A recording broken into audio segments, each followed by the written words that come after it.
Pemirsa, terima kasih pian masih bersama kami. Berita selanjutnya mengabarkan, rumah singgah milik Dinas Sosial Banjarmasin untuk sementara difokuskan hanya menampung orang dalam gangguan jiwa. Ini ada sebanyak 60 orang ODGJ yang tertampung di rumah singgah yang berada di Jalan Lingkar Selatan, Banjarmasin Selatan tersebut.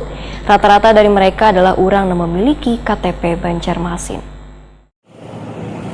Rumah singgah milik Dinas Sosial Banjarmasin untuk sementara difokuskan hanya menampung orang dalam gangguan jiwa. Ini ada sebanyak 60 orang ODGJ yang tertampung di rumah singgah yang berada di Jalan Lingkar Selatan, Banjarmasin Selatan tersebut. Rata-rata dari mereka adalah orang yang memiliki KTP Banjarmasin. Demikian dipedahkan Kepala Dinas Sosial Banjarmasin Doli Sabana, takuni prima TV usai menerima kunjungan Komisi 4 DPD Banjarmasin besokan Jumat 27 Mei 2022.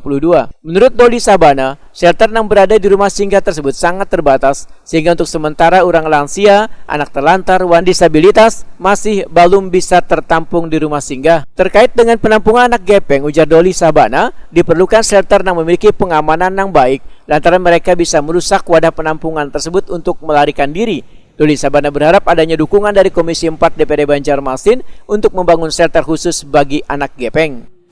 Karena shelternya ini terbatas, tadi kan dijelaskan bahwa kita menampung anak gepeng juga kada bisa, karena gepeng ini bakal kadang-kadang jurujinya dipaculnya, dihancurnya, kemudian gelandangan seperti itu. Jadi kita yang ada di rumah singgah ini adalah orang-orang yang punya gangguan jiwa, yang tidak berpikir untuk kabur seperti itu Pak Ulang. Jadi kami untuk sementara itu yang 60 orang yang kami tampung. Kami berharap dari dukungan Komisi 4, kami akan membangun shelter untuk orang lansia, anak terlantar, dan disabilitas yang perlu bantuan. 60 orang itu kota Banjarmasin semua kan Pak? Ya, ODGJ. Orang domisili di Banjarmasin. Sementara itu, Ketua Komisi 4 DPRD Banjarmasin Saud Nathan Samosir meminta penghuni rumah singgah harus bisa dirawat sebaik mungkin.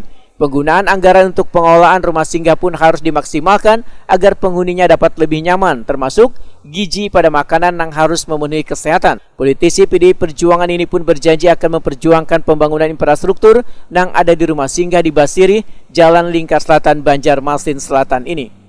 Yang orang normal, kalau beliau nanti mengajukan satu ruangan, berarti kan desainnya kan pasti berbeda. Ya. Nah, tergantung nanti bagaimana desain yang dilakukan oleh Pak Kadis. Nah, anggarannya berapa? Ya kan kita tinggal mendukung supaya tidak ada lagi pembobolan ruangan kira-kira.